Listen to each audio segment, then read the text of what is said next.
प्रेरणास्पद कथा YouTube channel पर मैं धनंजय जैन आप सभी का हार्दिक अभिवादन करता हूँ। दोस्तों, एक सत्य घटना आपके सामने आज प्रस्तुत करने का प्रयास करता हूँ। देवेंद्र वैसे बिहार का था और टैक्सी चलाने का काम उसका था। प्रतिदिन मुसाफिरों को अपने गंतव्य स्थल पर पहुंचाना, उनसे मित व्यवहार करना, ये उसका स्वभाव था। समुचित पैसे के अंदर ज़्यादा लालच नहीं और अपना जीवन निर्वाह इस तरह से वो किया करता था। एक दिन एयरपोर्ट से एक कश्मीरी भाई को पहाड़गंज दिल्ली में छोड़ना था। दिल्ली के पहाड़गंज में ही छोड़ना था। टैक्सी ड्राइवर ने, जो कि देवेंद्र था, उसके गंतव्य स्थल पर उसे छोड़ा और टैक्सी स्टैंड की तरफ अपनी गाड़ी को मोड़ दिया। पर जैसे ही यू टर्न किया उसने, उसका ध्यान पीछे की सीट के नीचे जो बैग रखा था उसकी तरफ पड़ा। टैक्सी साइड में लगाई, बैग देखा तो बैग के अंदर सोने के आभूषण थे। एक एप्पल का लैपटॉप था, कैमरा था और नगद रुपए थे। देवेंद्र को समझते देरी नहीं लगी कि ये जो बैग है जिसे मैं अभी एयरपोर्ट से पहाड़गंज में छोड़ा, उसी व्यक्ति का है। बहुत खुश हो गया। कम से कम ये सारा सामान यदि बेच देता हूं और कैश मिला के, जो कैश है 8 लाख के करीब करीब, ये पैसा मुझे मिल जाएगा। जो मेरा फाइनेंसर है, जिससे मैंने टैक्सी ली है, बहुत दिमाग खाता है। उसकी किस्तें मैं टाइम पे नहीं दे पाता हूँ। बहुत अच्छा हो गया, भगवान का लाख लाख शुक्र अदा करने लगा कि आज तो मेरे पूरी जिंदगी का, एक तरह से यूं कहूं कि एक झटके के अंदर मैंने कमा लिया, सार मिल गया और मेरा तो बिल्कुल आज कर्जा ही माफ हो जाएगा, कर्जा नील हो जाएगा। बड़ा खुश था। मन में बैठे हुए और रावण जागृत हो गया था, क्योंकि मुसाफिर ने हाथ दिया था, टैक्सी में बैठ गया था, टैक्सी वाला छोड़ के चला गया, उसका कोई नंबर वगैरह तो उसने लिया नहीं था। आज तो मेरे वारे न्यारे हो गए। पर रावण बैठा है अंदर, तो दोस्तों ये मान के चलिए कि राम भी है। राम और रावण हमारी मन की कल्पना के अनुसार हमारे अंतस्त के अंदर विराजमान रहते हैं। जैसे विचार हमारे होते हैं, वैसा ही रूप बाहर निकल के आता है। अंदर के राम ने कहा कि देवेंद्र, तू क्या कर रहा है? इस पैसे से, ये सब कुछ बेचकर तू 8 लाख, 8.5 लाख, जो भी रकम होगी तेरी, तू तेरे फाइनेंसर को दे के तेरी गाड़ी जरूर नील कर लेगा, पर जिंदगी में अपने आप को तू कभी माफ नहीं कर पाएगा कि तूने ये बहुत बड़ी गलती की है। मन में विचार आया, मैंने तो कोई उससे छीना झपटा नहीं है, मैंने तो कोई चोरी नहीं की है। अंदर का रावण फिर से बोलने लगा, मेरी क्या गलती इसमें?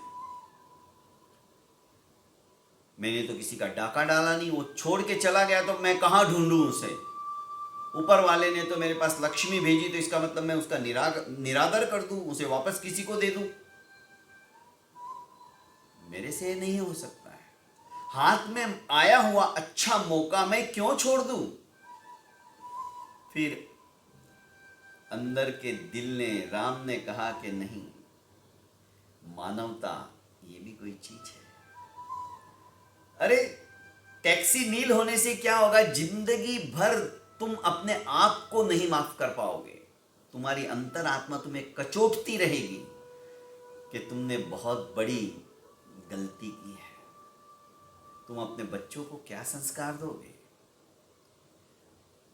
आखिर बहुत देर तक सोचने के पश्चात नज़दीक के ही पुलिस स्टेशन में गया, वो बैग थानेदार के सामने रख दिया।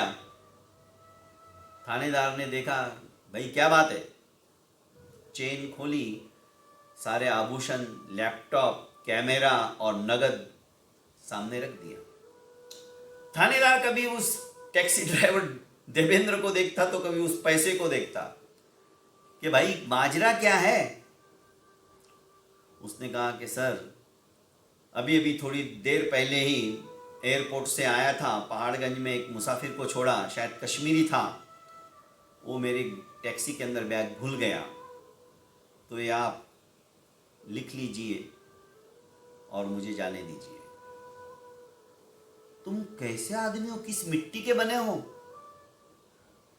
थानेदार उसे कहने लगा, अरे देवेंद्र, हाथ में आया हुआ पैसा तुम वापस जमा कर रहे हो यहां पे? उसने कहा, थानेदार साहब, मैं गरीब जरूर हूं पर बेईमान नहीं। थानेदार बार बार उसे देखता रहा, पैसों को देखता रहा। उसकी भी अंतरात्मा कहने लगी कि ऐसे लोगों से ये धरती टिकी हुई है। उसने सब कुछ लिखवा लिया, जो जो चीजें थी सारी लिख ली।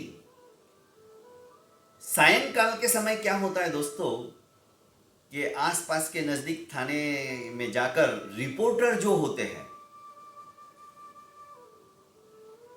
जो प्रतिदिन समाचार पत्रों के अंदर न्यूज हम पढ़ते हैं, ये रिपोर्टर जाते हैं, ऐसी कुछ घटना घटित हो गई है क्या, कोई रपट दर्ज की गई है क्या, कोई अच्छी बातमी हो, वार्ता हो, तो वे लिख लेते हैं उसके पॉइंट और चले जाते हैं।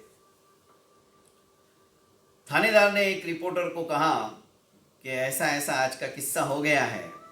रिपोर्टर ने कहा कि उसका, देवेंद्र का नंबर वगैरह है क्या आपके पास? हाँ है। उसे बुलाया गया, उसका इंटरव्यू लिया। उस रिपोर्टर ने कहा कि तुम गरीब हो, माना, हाथ में आया हुआ इतना सारा पैसा और ये सारी चीजें, इसको देके तुम आराम से तुम्हारी टैक्सी नील कर सकते थे। तुम्हारे मन में जो विचार आए, तुमने सब कुछ लिखा, मैंने पढ़ लिया, पर तुमने ऐसा क्यों किया? तुम्हारी जगह कोई दूसरा होता तो पूरा की पूरा हड़प लेता, पता भी नहीं चलता किसी को। क्योंकि अभी तक तो कोई भी पुलिस थाने के अंदर उस जिस आदमी का ये बैग खोया है, उसने तो रपट लिखवा ही नहीं है। जिसे मिला है वो रपट लिखवा रहा है, ये आश्चर्य की बात है। उसने पूरा उसका इंटरव्यू लिया। उसने उसको भी कहा कि हम गरीब जरूर है पर बेईमान नहीं है। उस रिपोर्टर का एक रेडियो जॉकी वाला, जो कि एफएम का था, उसने उसको फ़ोन करके बुला लिया कि इस थाने में मैं बैठा हूँ, तुम आओ और एक व्यक्ति की मुलाकात सुनकर तुम तुम्हारे रेडियो के अंदर भी इसे बता सकते हो। बहुत अच्छी घटना है और बहुत बरसों के बाद ऐसा इंसान मिला है जो कि गरीब होते हुए भी इतनी बड़ी रकम मिलने के बाद भी उसको ठुकरा रहा है। जॉकी फटाफट आ गया, उसने भी उसका इंटरव्यू लिया। दूसरे दिन पेपर के अंदर फ्रंट पेज के ऊपर देवेंद्र के फोटो के साथ अच्छी सी न्यूज छप गई और इस जॉकी ने भी एफएम के माध्यम से लोगों को अपील की कि आज भी ऐसे लोग धरती के ऊपर हैं जिनको की लालच नहीं है। और मैं आप सभी से निवेदन करना चाहता हूं, उस रेडियो के ऊपर ही उसने एक लाइन अपनी तरफ से लगाते हुए कहा कि मैं उसका अकाउंट नंबर आप नोट डाउन कर लीजिए, जरूर आप उसकी कुछ ना कुछ सहायता कीजिए। मैंने उसे पूछा था इंटरव्यू के दौरान, अब कहानी असली शुरू होती है। वो जॉकी कहने लगा कि मैंने उसे पूछा कि ये पैसे यदि तुम्हारे पास आ जाते तो तुम सबसे पहले क्या करते? तो उसने कहा था कि मैं तो इस टैक्सी का कर्जा नील कर देता। तो दोस्तों, ये बहुत गरीब है और सचमुच में ऐसे लोगों की सहायता हमें करनी चाहिए। अरे दिखावे के लिए दान देते हुए हम बड़े बड़े बोर्ड और बैनर छपवा लेते हैं, पर सच्चे मन से ऐसे लोगों को यदि हम ऋण मुक्त कर देंगे तो शायद हमारी धरा साक्षात स्वर्ग बन जाएगी। उसने उसका अकाउंट नंबर बोला और देखते ही देखते 2 घंटे के अंदर दिल्ली वालों ने 51,751 रुपए उसमें जमा हो गए उसके अकाउंट में। और 2 दिन के अंदर दोस्तों 8 लाख के ऊपर राशि जमा हो गई। इसीलिए कहते हैं कि दिल्ली दिल वालों की है। कहने का अभिप्राय है दोस्तों, कहानी बहुत छोटी सी है, पर यह कहानी हमें नसीहत देती है कि हमारे मन के अंदर जो राम और रावण दोनों बैठे हुए हैं, रावण को हावी मत होने दो, क्योंकि दिल हमेशा लेफ्ट में होता है, बराबर, पर बात हमेशा राइट होती है यदि हमने दिल की सुनी तो। दोस्तों, इसलिए हमेशा दिल की सुनो। आप भी अपने जीवन के अंदर यदि ऐसे ही सफलता तक पहुंचना चाहते हो और अपना ईमान नहीं बेचना चाहते हो, तो दोस्तों नेकी करते चले जाओ, ऊपर वाला हमेशा आपके साथ रहेगा। और हाँ, एक बात जरूर कहूँगा, ऐसी छोटी छोटी कहानियाँ आपके जीवन से संबंधित आप यदि मेरे थ्रू लोगों तक पहुँचाना चाहते हो, जैसे कि देवेंद्र ने अपनी बात बताई, बहुत सारे आज इस प्रेरणास्पद कहानियों से जुड़े हुए हैं, ऐसी कोई घटना जिससे कि लोगों को प्रेरणा मिले, आप जरूर मेरे साथ शेयर कीजिए। मैं आपके नाम के साथ में अपने प्रेरणास्पद कथाएं यूट्यूब चैनल पर रखने का प्रयास करूंगा, जिससे कि ज़्यादा से ज़्यादा लोगों को प्रेरणा प्राप्त हो। बहुत बहुत धन्यवाद।